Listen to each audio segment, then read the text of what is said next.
distinguished professors, experts, and dear participants. Good morning, good afternoon, and good evening. Welcome to a very special, nice discussion on Modi's visit to the US, deepening partnership amidst geopolitical challenges. Before I start, let me briefly introduce Nepal Institute for International Cooperation and Engagement. Nepal Institute for International Cooperation and Engagement is a research think tank which is based in Kathmandu. We basically focus on issues related to foreign policy, security, and economic issues. As you are aware that the Indian Prime Minister Narendra Modi will embark on a state visit from June 21. We are organizing a panel discussion on these important issues, which has regional and global implications. I'd like to thank all our distinguished speakers today for joining at a short notice. We have Professor Sumit Ganguly, Dr. Amit Gupta, and Dr. Stuti Banerjee. Unfortunately, Professor Chintamani Mahapatra cannot join us as he is not feeling well. To moderate today's session, we have invited Dr. Monish Turanbam. Dr. Monish Turanbam is a strategic analyst based in India and the honorary director of Kalinga Institute of Indo-Pacific Studies. Formerly, he was an associate professor at IIS, MIT University, Noida, and a senior assistant professor at the Department of Geopolitics and International Relations, Mahi, Manipal. He was also an associate fellow at the ORF, New Delhi, the associate editor at IFAJ of the Association of Indian Diplomats, a visiting faculty at the University of Cincinnati, Ohio, and South Asian Voice visiting fellow at the Stimson Center, Washington, D.C.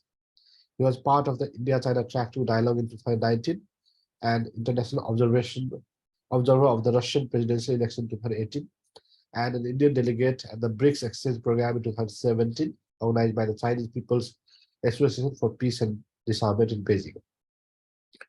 He has participated in a number of conferences, including Asia Foundation's conference on Asia's views on America's role in Asia, and Track 2 dialogue on planning for the worst nuclear effect and disaster management in South Asia, organized by Stimson Center in collaboration with Regional Center for Strategic Studies, Colombo. He holds MPhil and a PhD from the School of International Studies, Jawaharlal Nehru University. We once again welcome you all to today's program. This program is streaming live on Facebook and several other platforms. We'd like to request all our participants to drop their question on Zoom chat or on the Facebook Live. You can also tweet or WhatsApp if you like. Dr. Manish, over to you. Thank you. I hope I'm audible to all. Yes. Yeah. Thank you, Pramod, for the generous introduction. And it is indeed a great privilege to have such distinguished scholars speaking on an issue of current importance, but also with a lot of historical relevance and also with future implications, both for the bilateral relationship between India and the United States, and also for regional geopolitics and international affairs at large. The Prime Minister Modi's visit to the United States, as we can see from various news reports, is indeed going to be filled with spectacles and optics, but also there are a lot of tangibles and deliverables which need to be discussed and analyzed. Most of the focus in reportage has been on defense partnership, how to take it forward, and also in terms of looking at the future of cooperation and coordination on emerging and critical technologies between the two nations. I will not dwell too much on it because there are experts who lined up who will be speaking on all of these issues.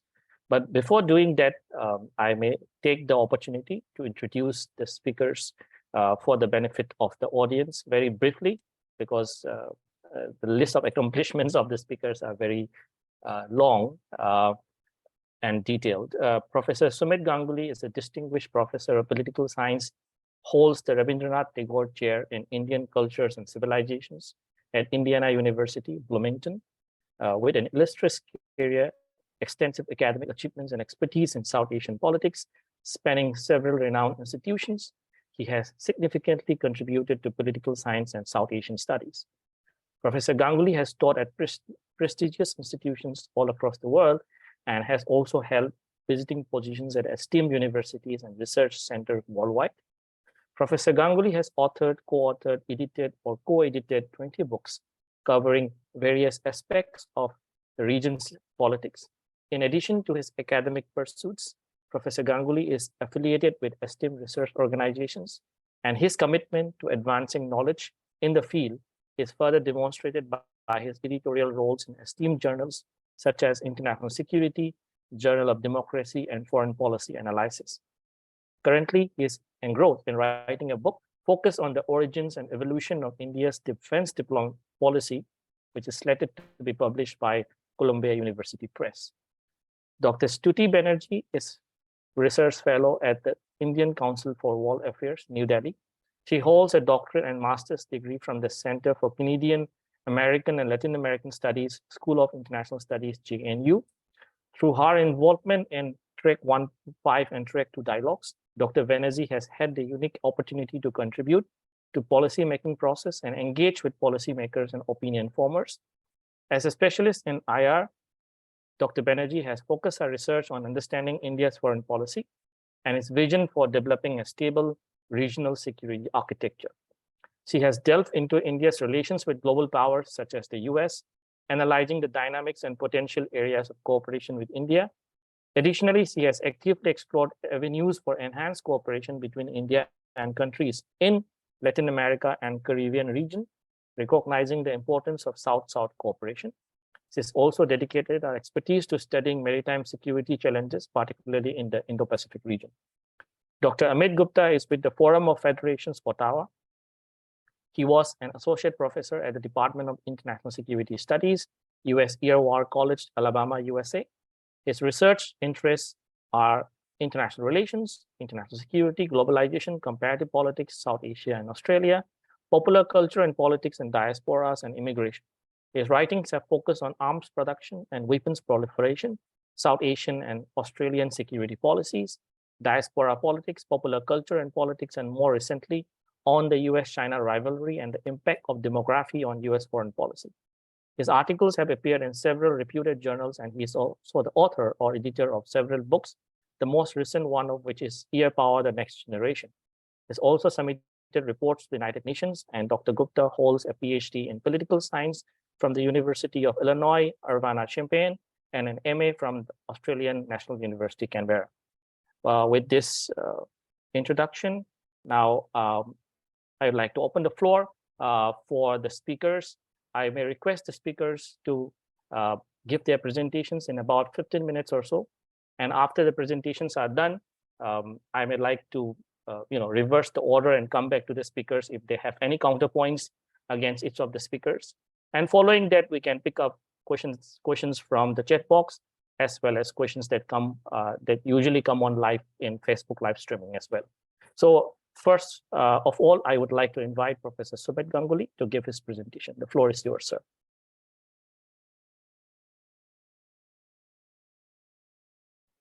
Professor Ganguly, you are muted. Pramod, yeah. Oh, now it's okay. Okay, it's working now.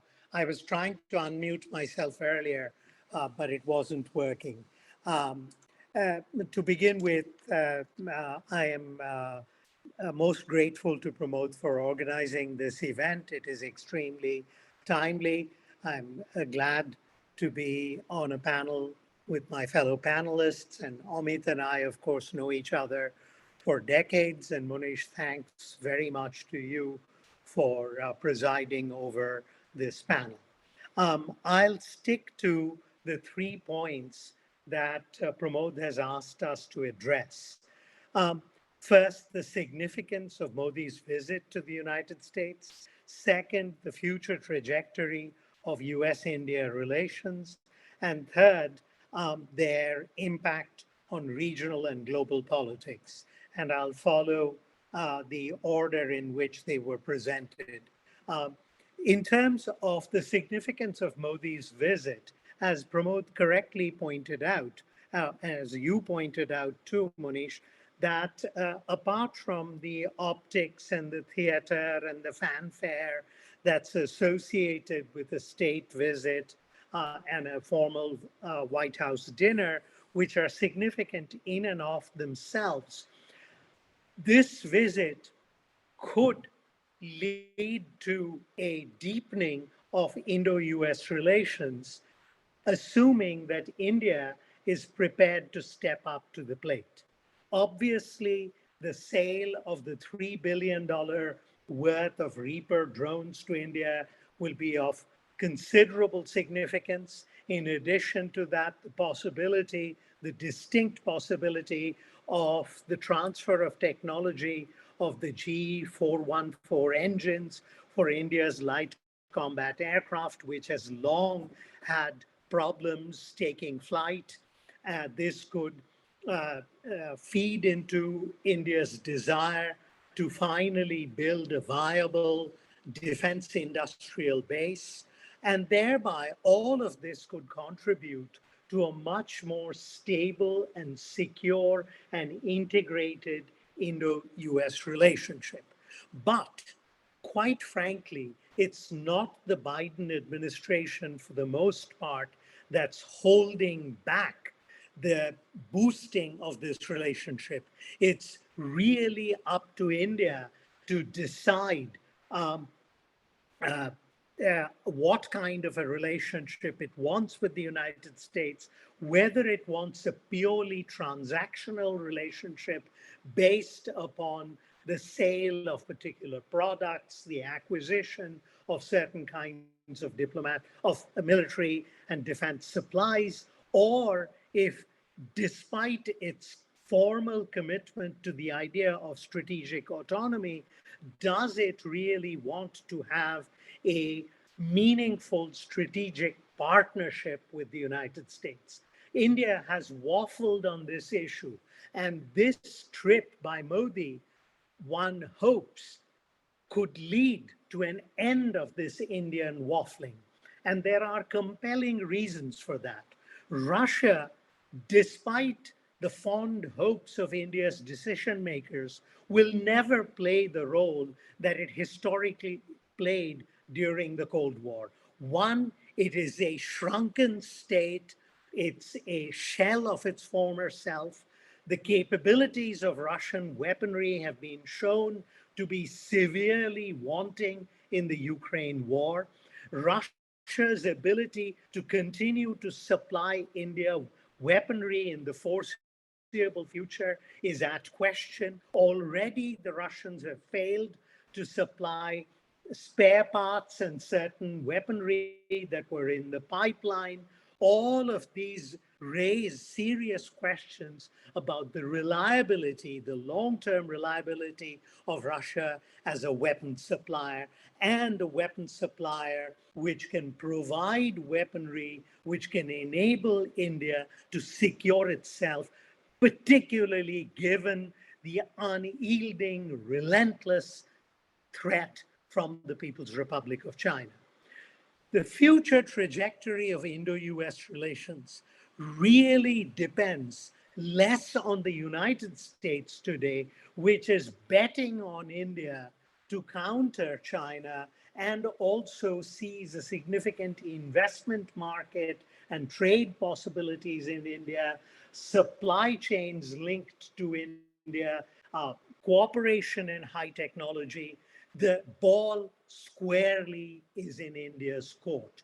It's up to India to decide what kind of a long-term trajectory it wishes to have with the United States and whether or not it can overcome what I and Kanti Bajpai in an article written a long time ago called the shadow of the past.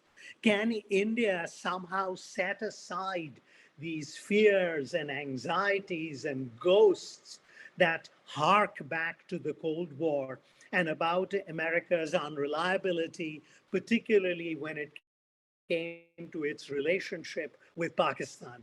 India needs to realize that it's in a structurally different world in international politics, and all this meaningless, pointless, careless talk about America's decline really needs to come to an end. I've been around studying Indo-US relations for the last 30 years. And I cannot recall the number of times when people predicted the imminent decline of the United States. First, it was going to be Japan. Then it was going to be China, which was going to overtake the United States. As a international relations scholar, Michael Beckley, in a recent book called Unrivaled, has demonstrated beyond a shadow of doubt the likelihood of the United States being eclipsed by either the European Union, Japan, or China during the 21st century, unless, of course, the US simply shoots itself in the head, as it did to a degree under Trump. The prospects of this imminent American decline is really laughable. So India needs to recognize the importance of the United States and thereby focus itself on what kind of a partnership it wants with the US and work towards that end. In terms of the impact on regional and global politics, much depends on what kind of a relationship India manages to forge with the United States, not only in terms of this particular visit, but follow-ups to this visit, and if a certain lobby in Pakistan, which still has this kind of Cold War nostalgia about Pakistan and its role in helping the United States out with the former Soviet Union, if that lobby can be kept at bay. I do not see any reason for the US to abandon Pakistan, but by the same token, the US needs to stop bolstering the military and claiming that this is the only institution that works in Pakistan. That is the worst kind of a self-fulfilling prophecy. And those in the US government who believe in this irrational and flawed and ahistorical idea really need to either abandon this idea or they need to be marginalized. And Indian diplomacy needs to focus on convincing the United States, and especially those elements in the US government who suffer from this deeply flawed Cold War nostalgia about Pakistan.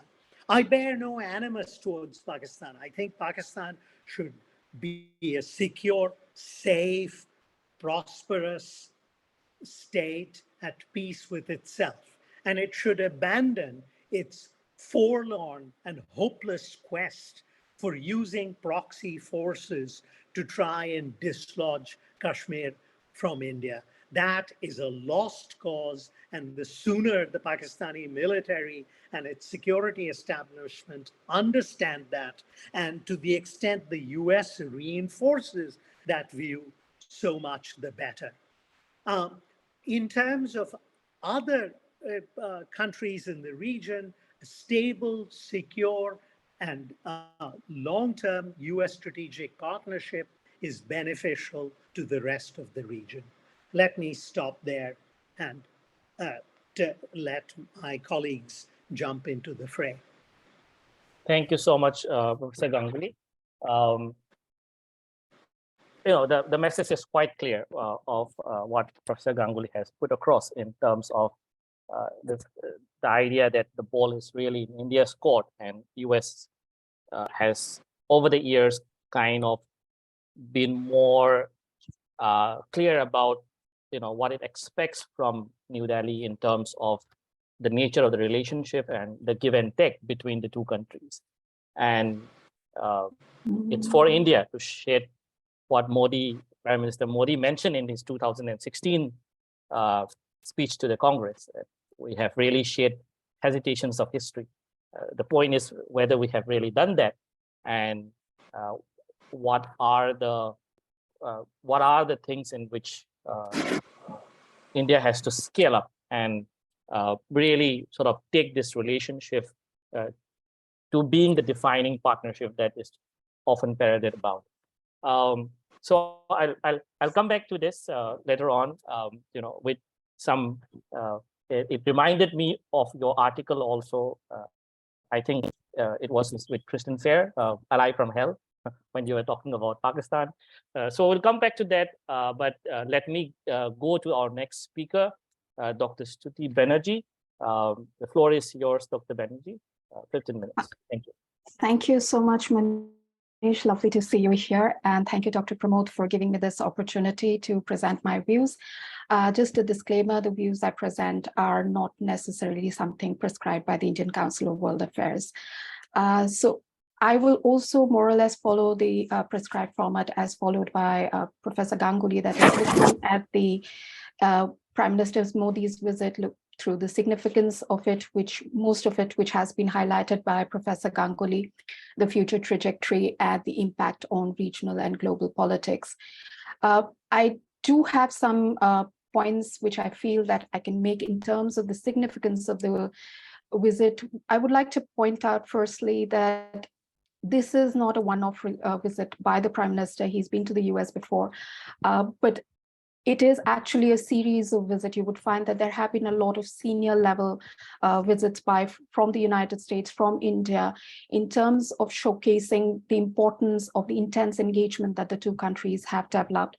So it shows that they have forged a very close strategic partnership. And we often hear about shared values and interests, but it actually does include cooperation on a number of global and regional issues. Primary among them is combating terrorism, looking at clean technology, and with COVID, health has become a very important aspect. So we are looking at vaccine issues.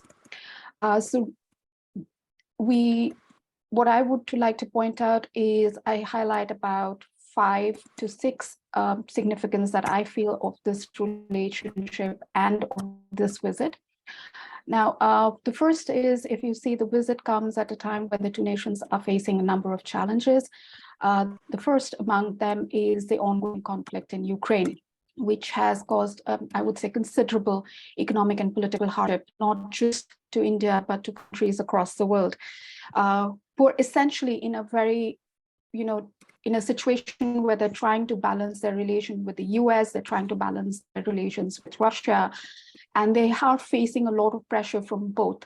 And you would see a recent example of that in terms of the BRICS summit. There is a question mark on whether South Africa would be able to hold the summit because it is facing pressure from the United States and Russia in pulling it in different directions. So countries are facing a lot of pressure. So this is significant in that terms, in trying to kind of lay the groundwork at the highest level as to what our engagements are with Russia and how they are important to India. And while I do agree that Russia is not the former Soviet Union, it is no longer the superpower, I would disagree with Professor Ganguly in saying that it is not a power anymore. It is, to some extent, a considerable power in the region. And given India's engagement with it, I think India will look at the relationship very differently. And more importantly, I feel that if all countries do not have relations with Russia, how do you negotiate with them? You need to have one channel of communication in the public domain, I would say, which is a pull. And India is one of those partners which is trusted both by the US and Russia. So I think we can, if there is an agreement on this, make a considerable headway in that direction. The other issue which I feel is of significance in this visit is the growing US-China competition and the aggressive posturing of the China in the region. Now, India's relations with China are also under strain. You have the border standoff. So there is a mutual concern about how China is behaving. The difference is that we have differences on how we want to deal with the problem, if I may use that word, primarily because China is India's neighbor. It is at a considerable distance from the US. So how the US looks at China and how India looks at China is slightly different. And I would also like to point out that a lot of effort has been pointed out into how this visit is looking at, US propping India or the India-US relations in terms of trying to counter China. I feel that there is a need to point out that India-US relations is independent of India's relations with China or is independent of the ongoing competition. It's a part of, like I said, there are mutual concerns about what is happening with respect to China in the region, but it is not the be all and end all of this relationship. The other significance that I find is that India is currently the president of the G20, and it is also the chair of the SCO. And if you find, like, broadly, the agenda in both of them is looking at a greater role for the global South. We're looking at a reformed multilateralism, enhanced connectivity, economic cooperation, and placing people in the middle of all of this. So that makes it considerably important for the US as well, because these are points on which the US and India are converging. The US is also looking towards enhanced connectivity here, transparent connectivity in terms of not just infrastructure, rail, road, etc., but also digital connectivity. The third point I feel is there is a growing convergence in the Indo-Pacific region. And apart from the Quad, which has now gone into looking at the economic cooperation, it is looking at maritime domain awareness, undersea cables, etc. We also have the I2U2, which I feel is to some extent an understanding by the US of India's definition, geographical definition of the Indo-Pacific, which is from the coast of Africa to the coast of the Americas.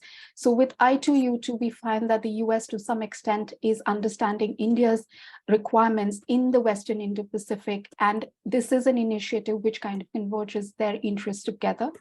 And you would find in this, again, connectivity is of major importance. You have the national security advisors very recently proposing a railroad connectivity, which is going to be a cooperation effort between India, US, the UAE, and Saudi Arabia.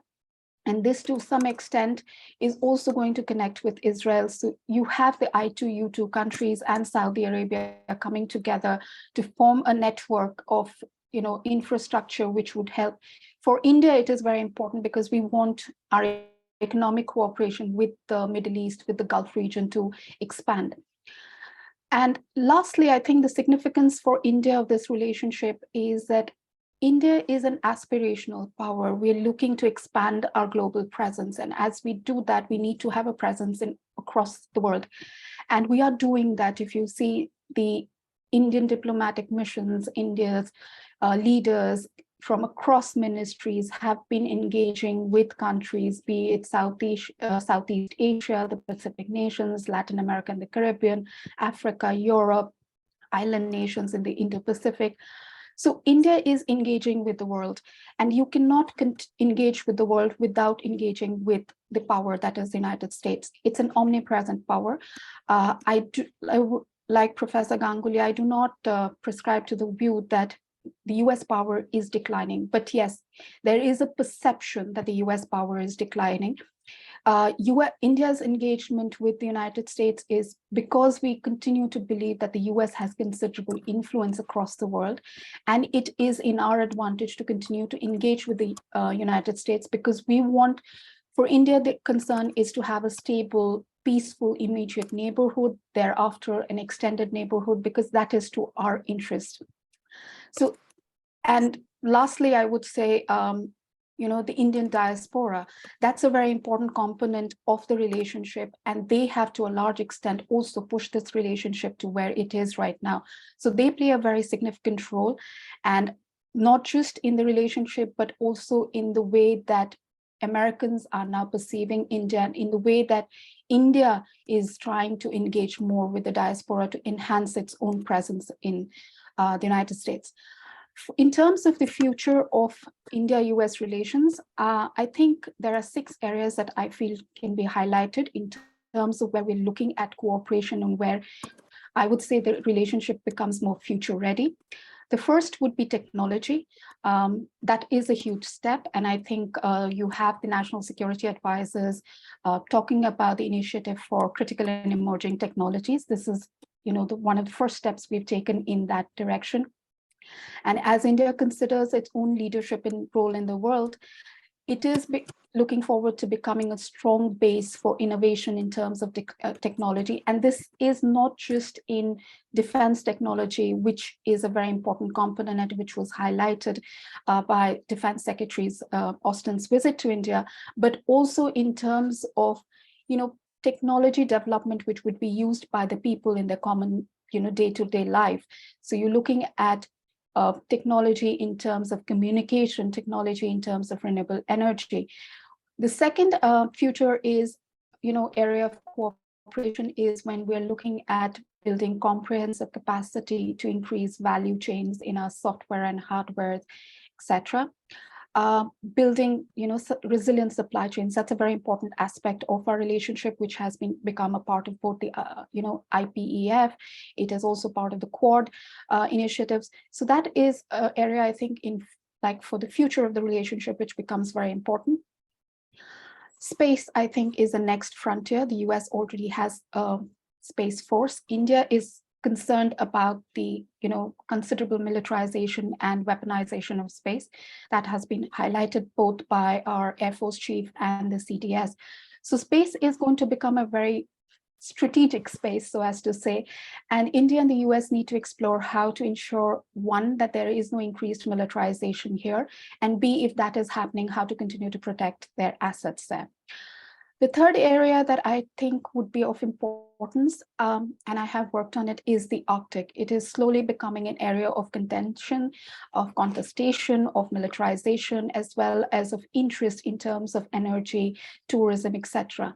How this space is governed, how the space is ensured that there is, unclosed international laws continue to be applied here, especially given the interest that China has in the region, and China's, if you look at the South Pacific Sea, Chinese, and other areas where they have not accepted international rulings, their considerable interest in the Arctic is a matter of concern for India as well.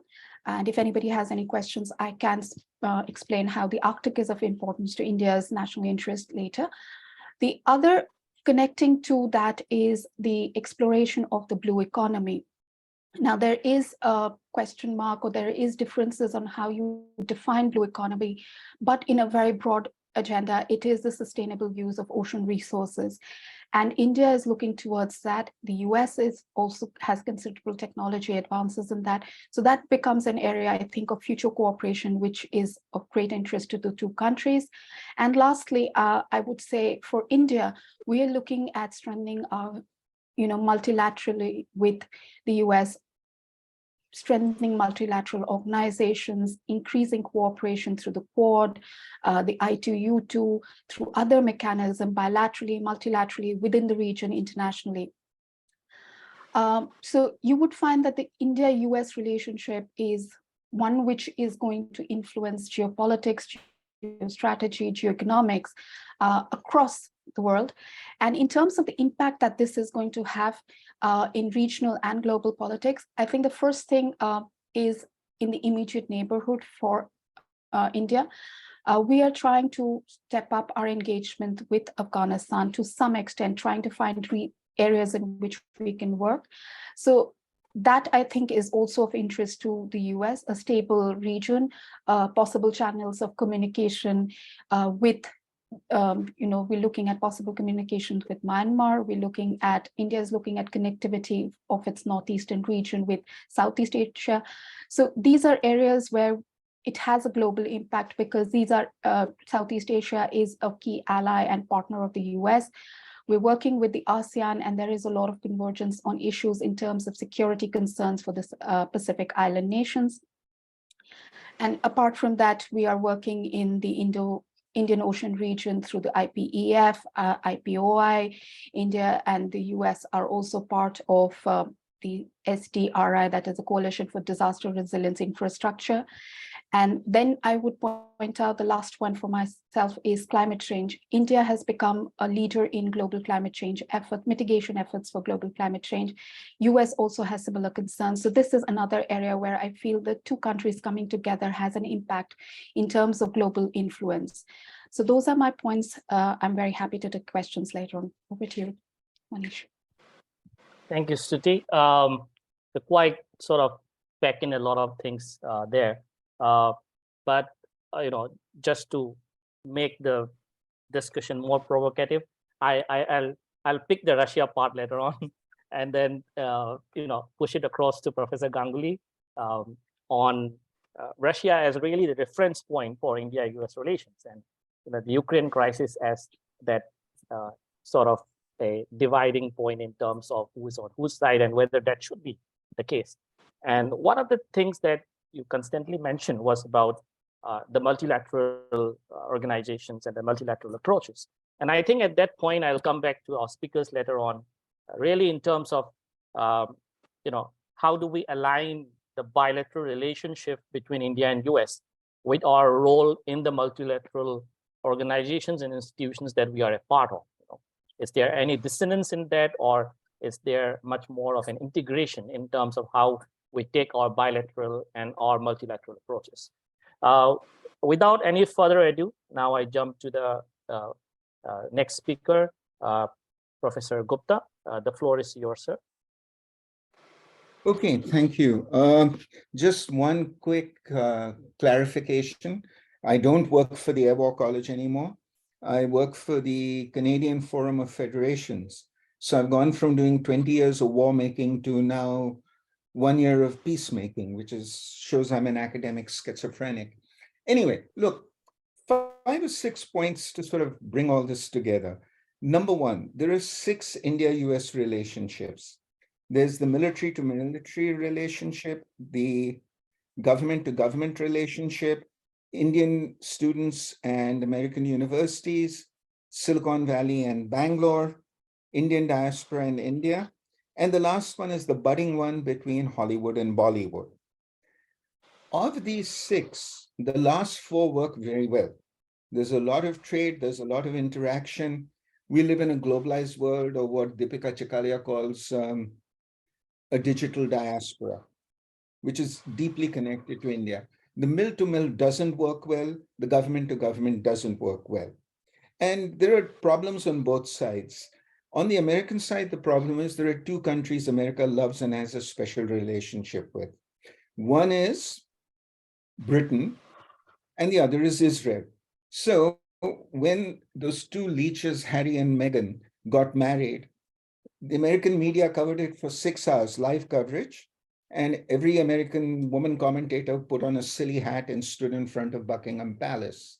When Narendra Modi got re-elected prime minister, which was the same year, by the way, there was a 30-second coverage on American news. So tell me which is more important, that the world's largest democracy re-elected its prime minister, or 2 leeches who were part of a racist family were crying about how wonderful and romantic their wedding was. America loves that. America, go and look at American tourism to London. Go and look at American tourism to India. I rest my case. In the Israeli case, and this is again something from an international security perspective, no American will talk about the Israeli nuclear bomb. They'll scream and shout about India, Pakistan, nuclear instability, and all that garbage that Vipin Narang keeps talking about. In real terms, what about the Israeli nuclear bomb?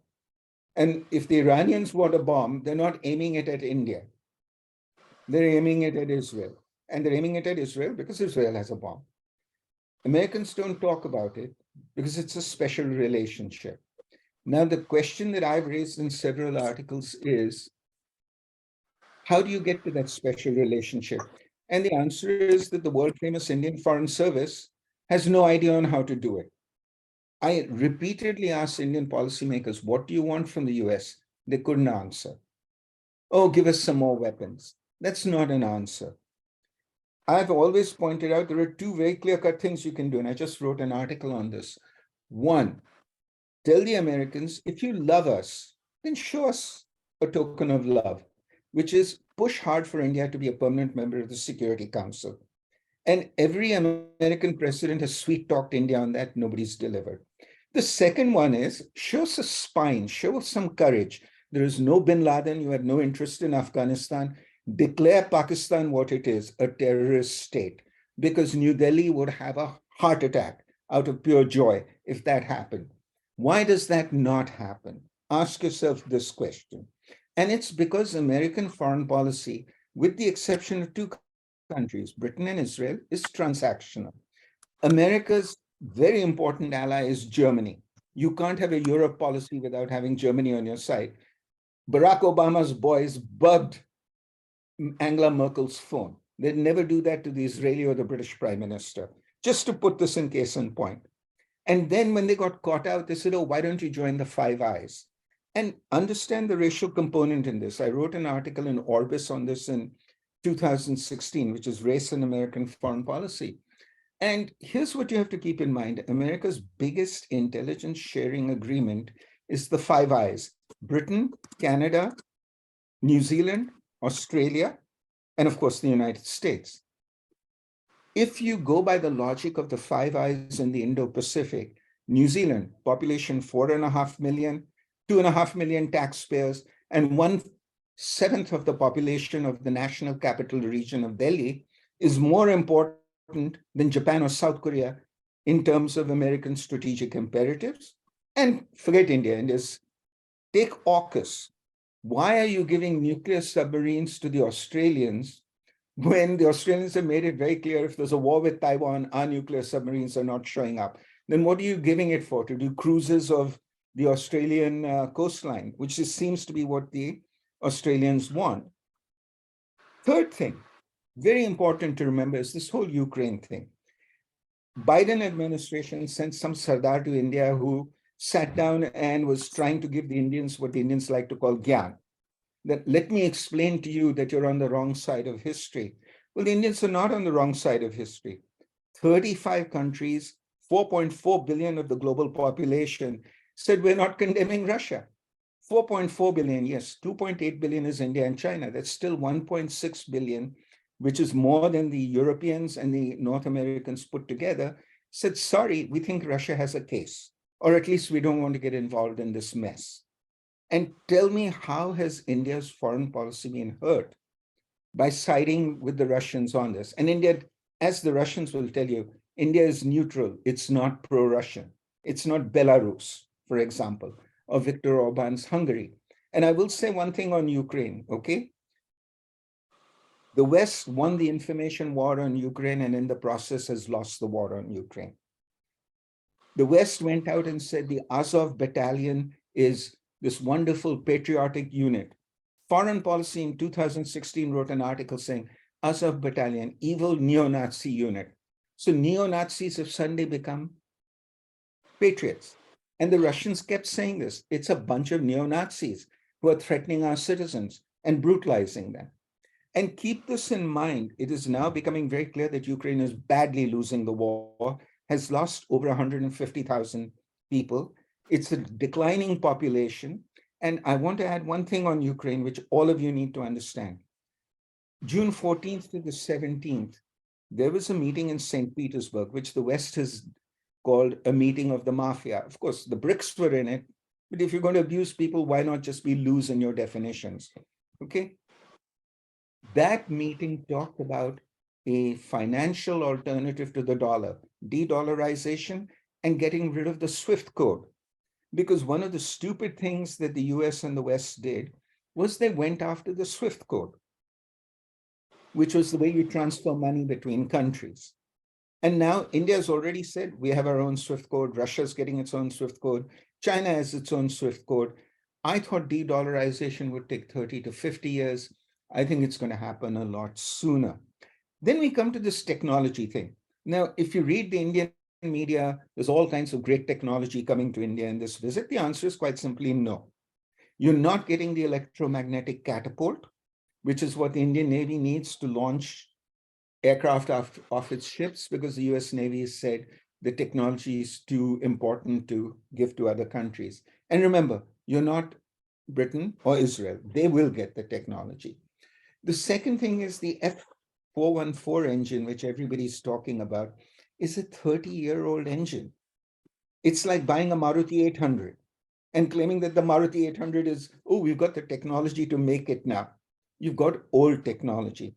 And the US said, India asked for 70% tech transfer. The US said 78% tech transfer. The one thing you're not going to get is how to make the blades. And I was at DRDO and they told me they had all kinds of problems trying to indigenize making the blades for the MiG-21s. You're not going to be able to do this. And by the way, the two better engines are the F119 and the F135, which are used on the F-22 and the F-35. Those are not going to be given to India.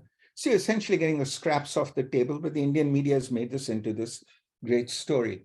I'll end by saying one thing, which I think is very important. Look, there is something called the Regional Comprehensive Economic Partnership. And again, the Indian Foreign Service, which is neither Indian, foreign, or a service, makes this point about, oh, we were so great, we stayed out of this. China-ASEAN trade now is at $880 billion. It is the largest bilateral trade that China has. Next is 800 with the Europeans. Next is 580 billion with the Americans. Asia is booming. And don't go with the garbage you read in foreign affairs and foreign policy. Asia is not the future, it's the now. Its GDP is higher than that of Europe, it's higher than that of North America. And Asia is a downside more technologically advanced than Europe. I'm sitting in London right now, talking to you. What I saw in Singapore makes London look like the 1980s or the 1990s. Keep that in mind. I would say this.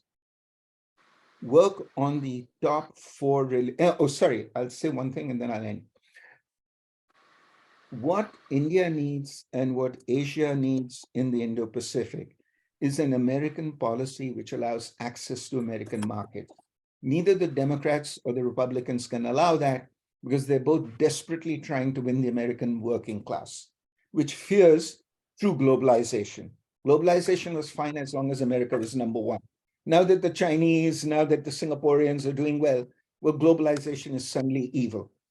And you can see a lot of people who don't understand globalization at places like Harvard, like Friedman. But the real fact is, the rest of the world is perfectly fine with globalization. Let me end by saying this. If the US wants to seriously engage India, then it has to give India the respect India deserves. Give it permanent membership in the Security Council, make Pakistan a terrorist state, okay? And that's the starter. In return, India has to offer something to the US which can be tangible, which can be understandable. Now, there are all kinds of things you can do. You can give America basing in the Andaman Islands, which I think no Indian government is capable of. There are other things you can do. You can agree to India participating in American expeditionary efforts. As my old professor, Stephen Cohen, used to say, the problem with India is it's an India that can't say yes. And I think he's right about that. I'll also say one last thing here. The one good thing that may come out of this visit is that India is going to buy drones from the United States. Shumit edited a book in which I gave an article in which I said, buy drones from the Americans, because drones are the future. And you've seen this in the Azerbaijan war, you've seen this in the the Ukraine war, and you've seen this when the Houthis went and hammered Saudi and UAE air defenses, which are much better than Indian ones because the Americans gave them very good stuff. What you want is an America which creates an open market in the Indo-Pacific, which increases Indo-US trade, which increases Indo-US economic interaction. The other thing is, a friend of mine who works for Lintas said this. He said, look, India chased after the Soviet Union for 30 years. And Sumit wrote about this many years ago, even when it was increasingly clear that India was not being non-aligned doing this. Correct me if I'm wrong, Sumit. And now we're making the mistake of chasing after the United States. India is too big a country, too proud a country, too cantankerous and different a country to march to anybody's tune. Okay? So I am completely for this. Build up your 4 relationships and tell the Americans, show me the love. And if you can't show the love, then hey, why should I be nice to you? And I always teach my American students this: you consider yourself to be the pretty girl in high school who can be mean to everybody, but everybody has to be nice to you because you're the pretty girl. The rest of the world doesn't think that. And keep this in mind, guys. Swift code is going away. De-dollarization is happening. Start thinking perceptively about where the world is headed. Thank you. Thank you, Dr. Gupta. So that I think that puts me in a perfect sweet spot as a moderator to come back to Professor Ganguly, who I think started, particularly by sort of pushing across the argument that the ball is really in India's court, and it is India that has to sort of like push up the scale. I think that and it's perfect sort of thing to pull out the argument from Dr. Gupta's presentation, whereby he seemed to be suggesting that the ball is not entirely on India's court, it's also on the US court, and there's much that the US has to scale up also in order to gain that love from India. Because I was informed that Professor Ganguly would be leaving soon, so I would like your response to this. And also, Professor, you mentioned about the idea that, well, India has to realize that the structure is not the same. The structure has changed. My point is, that's exactly the point, isn't it? That the structure has changed and it's no longer the binary structure of the Cold War. And it's also for the United States to understand that change and not just India. So how do we sort of like, go through this understanding? Also, I would like you to respond to Dr. Gupta's reference to the problems of technology transfer, that we are getting a 30-year-old engine and all those comments. And last but not the least, I would like you to respond to Dr. Banerjee's point on Russia as a reference point in India-US relations. And perhaps we can take it forward from there later on. Thank you. Thank you. For the most part, I agree with Amit, except I disagree that the US has not shown any affection for India. I'd like to remind him and our listeners of the historic 2008 US-India civilian nuclear agreement. That enabled India to finally get out of the constraints of the NPT and against considerable Chinese opposition, the US nevertheless pushed this deal through. This was not insignificant. And what did India do in return? It passed the most draconian law that essentially locked out any American nuclear investment. A relationship has to be reciprocal. There was no reciprocity from India whatsoever. So one cannot keep clamoring and asking for particular items without any element of reciprocity. And this is where India has failed abjectly. Furthermore, Amit talks about India's claim to the UN Security Council. I happen to agree with him. But on the other hand, if you look at India's voting patterns, which have been so consistently anti-American, why would an American policymaker in her or his right mind push for India's inclusion as a member of the UN Security Council?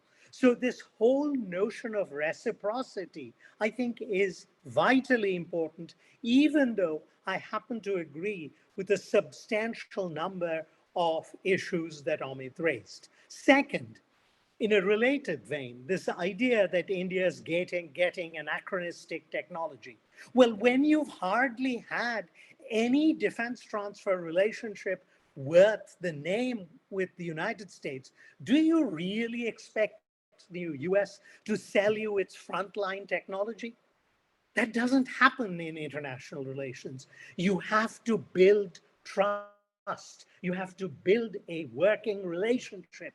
To sign the 3 foundational agreements with the US, India took well over 2 decades. And those foundational agreements, contrary to the hullabaloo in the Indian press, The US has signed these with trivial countries, but India made it appear as if it was about to become supine to the United States and consequently had to scrutinize every word of these foundational agreements and bring in the best lawyers to parse every phrase. This was laughable, frankly speaking, and really does not behoove a country that wishes to become a great power. Third, the notion that Russia is a great power is completely a fantasy. Russia's economy today is smaller than that of Italy's. So Russia is acutely dependent on selling its mineral wealth, particularly petroleum, a declining product in the decades ahead. And it has an array of nuclear weapons, the second largest nuclear arsenal in the world, and has a few and a small handful of conventional military technologies, particularly hypersonic weapons, which it's developing, which it's not about to part with to anybody, let alone India. Consequently, the notion that Russia can actually be a bulwark of stability in Asia or protect India from the depredations of China, frankly, is relying on an absolute fantasy and is relying on a world which does not exist in reality. Russia is a steadily declining power, and it has its decline will be hastened by this disastrous, unnecessary war that it embarked upon in the Ukraine. Thank you, Professor Ganguly, for your responses. Before I get back to Dr. Gupta for his responses and counter responses, I would like Dr. Banerjee, first of all, to comment on the Russia question again and its impact on the bilateral relationship. But also there is a question in the chat box on one of the issues that you pointed out in your presentation, which was about Antarctica, the cooperation regarding, and there are a couple of questions in the chat box on domestic politics in India and whether they are a concern at all in the US Congress raising those questions about domestic politics during Modi's visit. I would like Professor Gupta also to answer that at some point, but over to you, Dr. Banerjee. All right.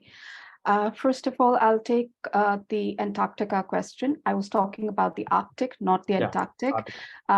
The other is, yes, India has so the difference that I would like to highlight is the Arctic has national sovereign laws, like the Arctic 8 countries govern the region. Their laws apply to, they have considerable, to a large extent in the Arctic Ocean, they have their rights and their laws, national laws come into practice. The area which comes into under UNCLOS is the international waters. Antarctica is a global common. It's not governed by any national law. There is a treaty which governs it, and under those treaty, everybody has agreed that there should be certain activities are not going to be happening there, which includes militarization. States cannot claim sovereignty over part of it, etc., etc. And most importantly, it looks at in terms of environmental protection. So if you look at the bill that India has passed domestically, it is reinforcing these ideas. It is also looking at, in terms of pushing India's role in the Antarctica in trying to protect the environment. It sets up an APEC body within the Ministry of Earth Sciences, which looks at India's polar research in terms of looking at expeditions and permits and etc. So it's India's own effort, a domestic effort in trying to project what its idea or is towards protecting the environment in Antarctica and ensuring that it remains a global common, because the Antarctica Treaty is going to come up for review. So that is the direction that India's domestic bill goes into. It's ensuring that Antarctica remains those pristine environment with no nations using military weapons there, testing nuclear weapons, etc., etc. So that is that's the general, in a nutshell, what the Antarctica bill goes for. In terms of India's relation with Russia, Professor Gangulia was not trying to say that Russia is going to help protect India in any way, or it's going to bring about stability in Asia. What I'm trying to say is that yes, it is not the superpower that it was. It does have considerable nuclear weapons, which is a cause of concern if you have a state which starts failing in a way. But what I'm trying to say is there is this entire thing that Russia is no longer important. It is important. I think it continues to play a role in international politics. And why it is important for India is also because, again, the neighborhood is different. You have to look at it in terms of geography.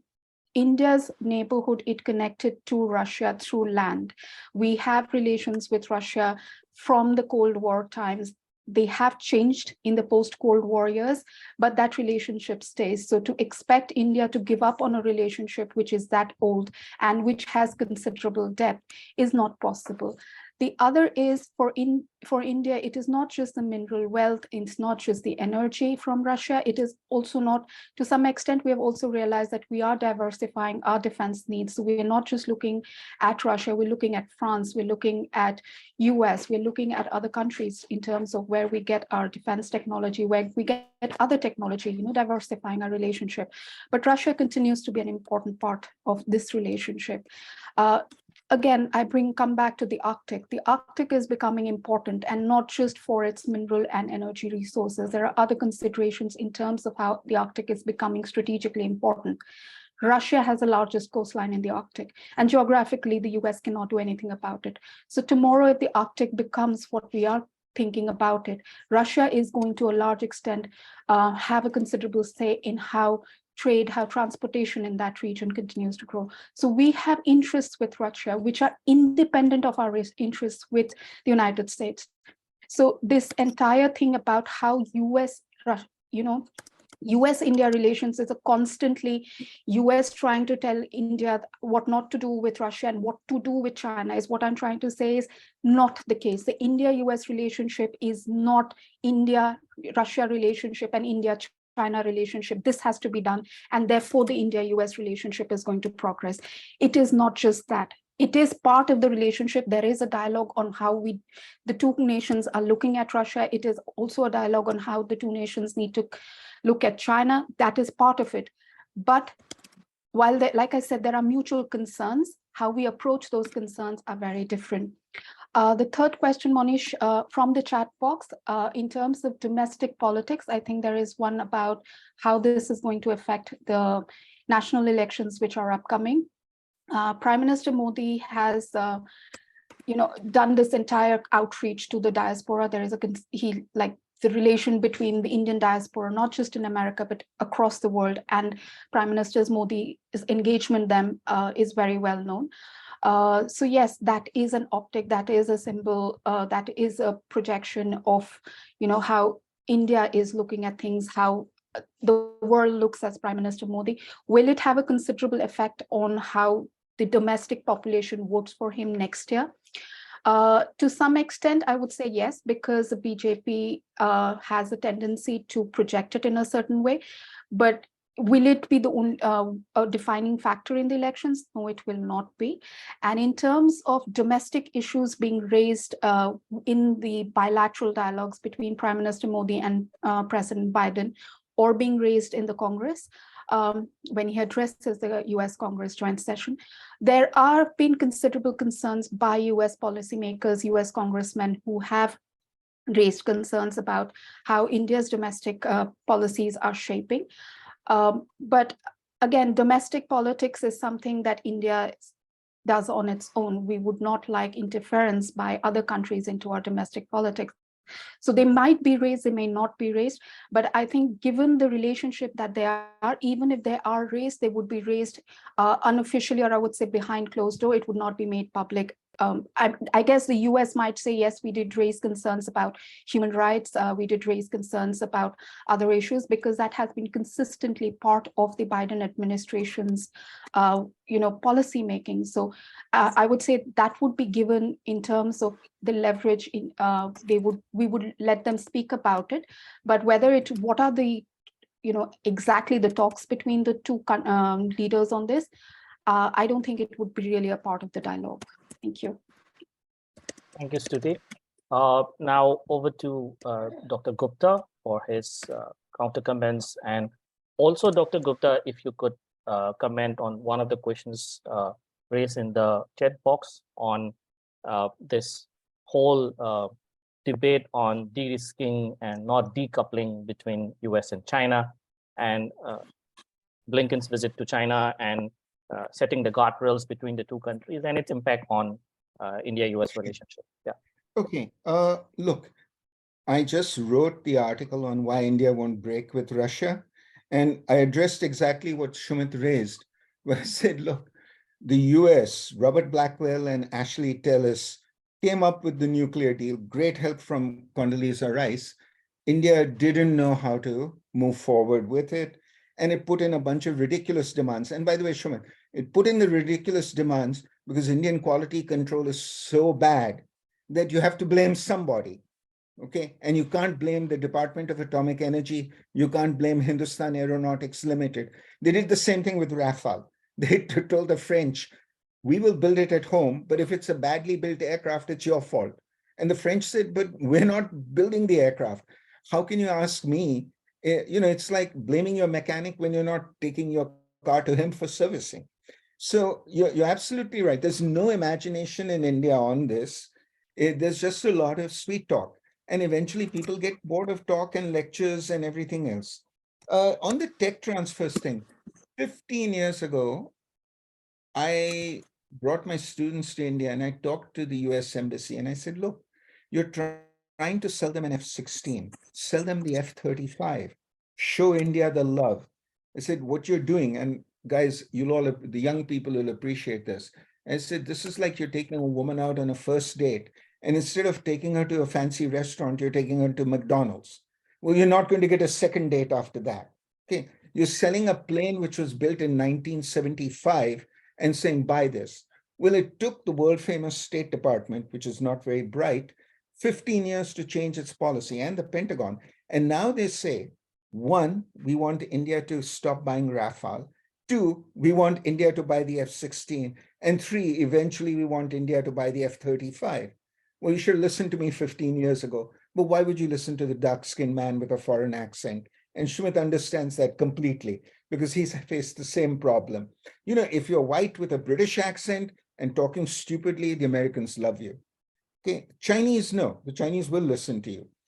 Third thing, and look, I do not understand this obsession with countries like Australia and New Zealand in America. The Australians have made it very clear they won't fight the Chinese. The Indians have shown in Galwan and more recently in Tawang, we will take on the Chinese. Now, who should you support? The cowards who won't do anything, or the guys who say we are willing to lose lives to protect what we see as values? But you need intelligence to do that. And I spent 20 years of my career talking to these people who couldn't get over the fact that the Australians and the New Zealanders were white people who drank beer, just like them. Okay? So keep that in mind about this. The fourth point, look, as I said, India has chased after the Soviet Union for 30 years. It's now chasing after America. You cannot live in Asia without talking to the Chinese and doing business with the Chinese. And to the Indians and the Nepalese amongst you, use some common sense, please. I don't find that in think tanks in Delhi, sadly. 70% of India's cell phone market is Xiaomi, Vivo, Oppo, and either Vivo or Oppo was the sponsor of the Indian cricket team. The Indians could only sponsor the Afghan cricket team with Amul, okay? If this is your economic connection to the Chinese, Go to any store in New Delhi. If you want to buy a washing machine or something like that, it is Hisense. It's Chinese stuff. That is your level of economic integration. Then you need to learn from the Japanese and the South Koreans. You know, the Japanese and the South Koreans hate the Chinese. If you want to see a real racist diatribe, watch the Japanese talk about the Koreans and the Koreans talk about the Japanese. Okay, the Japanese will tell you, we are not Korean, we don't eat dog. And the Koreans will tell you the Japanese are the lazy Asians. And they both hate the Chinese because the Chinese beat them up on successive occasions. But you know what is the difference between them and the Indians? The Japanese, their largest trading partner is China. South Korea's largest trading partner is China. And as I've always said, there is a certain joy to making money out of your enemy, which the Pakistanis are too stupid to understand. I've always said, if you opened up bilateral trade, think of how much money both of you could make. But do you guys see the point here? If you're going to keep fighting the Chinese, at least make money off them. You can do both simultaneously. The other thing to keep in mind is on Russia and technology and so on. I agree with Dr. Banerjee on this. Look, India's heavy lift launchers, the PSLV and so on, the components are Russian. Ariane didn't give it to you from Europe. NASA didn't give it to you from the United States. It came from the Russians. Next generation will come from them, because despite all the bullshit in India about how technologically advanced India is, India can't make even fundamental stuff. All the car batteries that are made in India come from China. Go check that one out. And if you've seen that new HTT-40 trainer that HAL is so proud about, its engine is an American engine. 75 years after establishing HAL, you cannot make a turboprop engine. Turboprops were first made in the 1950s. So you can't replicate a 1950 technology, but you're talking about technological competence and so on. And I can answer that question if anybody wants me to. The Russians also gave the technology for the nuclear submarines. Arihant and Arigat, sorry, their nuclear reactors are based on Russian technology. It's the Russians who've given you the missile capability with BrahMos. That's not an Indian missile, whatever Shivatanu Pillai may say. And I'll talk on domestic politics and then I'll talk on China. On domestic politics, look, Americans couldn't care less about India. 30 seconds, Narendra Modi is elected prime minister for the second time. 6 hours of that buffoonish British royal family. Now you tell me which one is more important. And I will leave this to you as young Indians and Nepalese to answer that question for. But it tells you where the racial preferences are.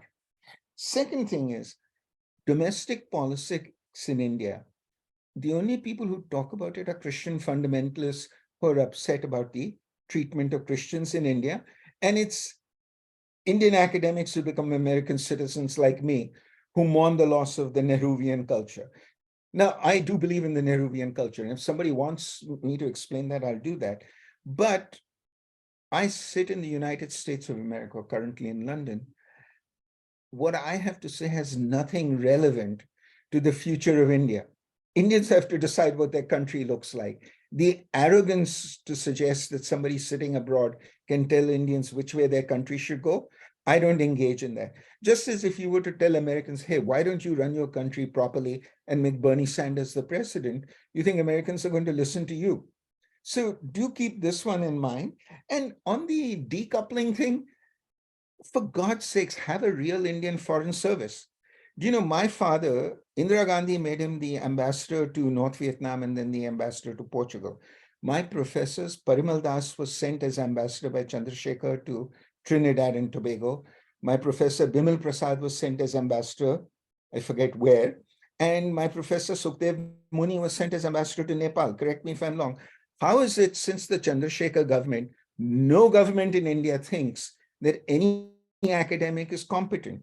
And I'll tell you how disgraceful this is. I was at a conference in Singapore, and some Babu, former defense secretary of India, says, well, I am now at IIT with all these airy-fairy academics.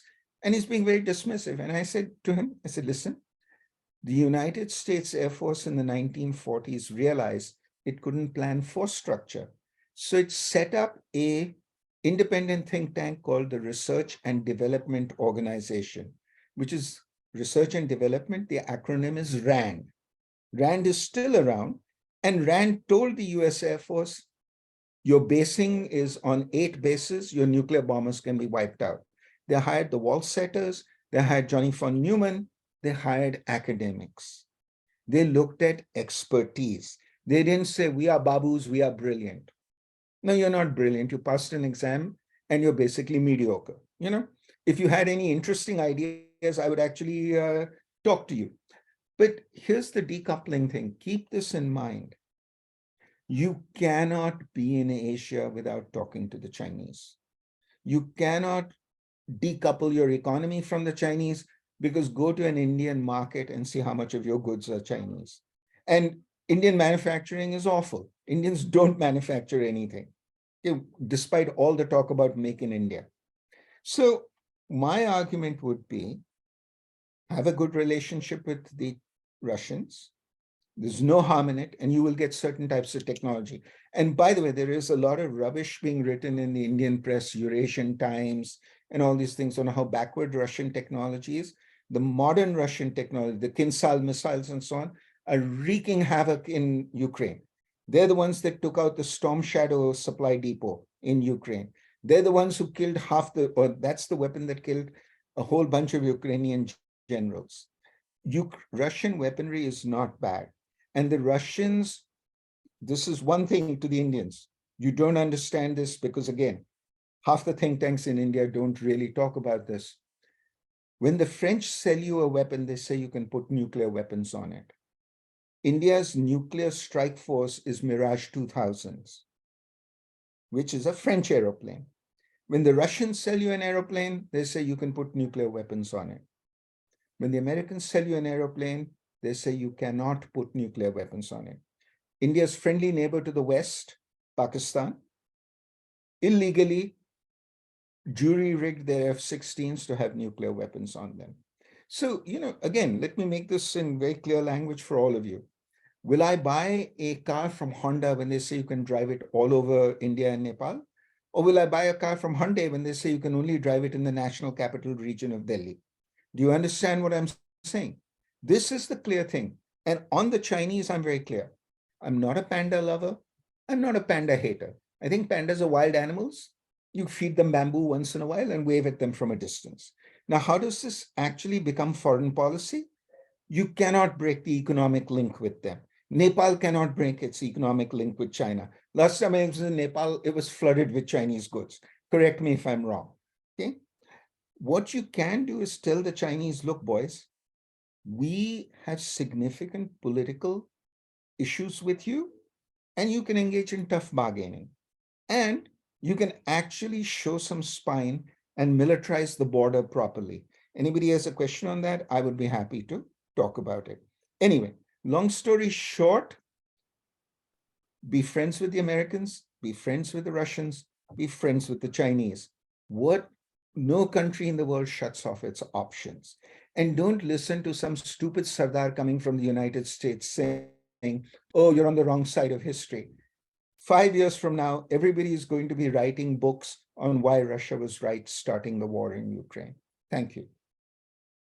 Thank you so much, Dr. Gupta, as candid as ever, and pleasure listening. We've come to the close of this exciting discussion, and I believe that once the Modi visit wraps up, we can have another panel discussion on where do we stand in terms of all the things that we have discussed. And what we have seen in the last 1 hour or so is that we have unpacked a lot of geopolitical issues and the whole question about India's direction and the choices that India is going to make and the options that Dr. Gupta was talking about. My thanks to all the panelists for such a candid and no holds barred discussion. And I believe that we can sort of meet up again after after the visit concludes, and we can have another panel discussion. Over to Dr. Pramod Jaiswal for the pleasantries and the closing of the event. Thank you, Pramod. Thank you, Manish. Thank you so much for moderating the session. Professor Amit Gupta, thank you so much for being with us. Dr. Stuti Banerjee and Professor Sumit Ganguly, we are really honored to have you with us. As Manish said, we should have a follow-up or maybe one session after the visit, and maybe you can continue the conversation. Thank you so much, everyone. Thank you so much.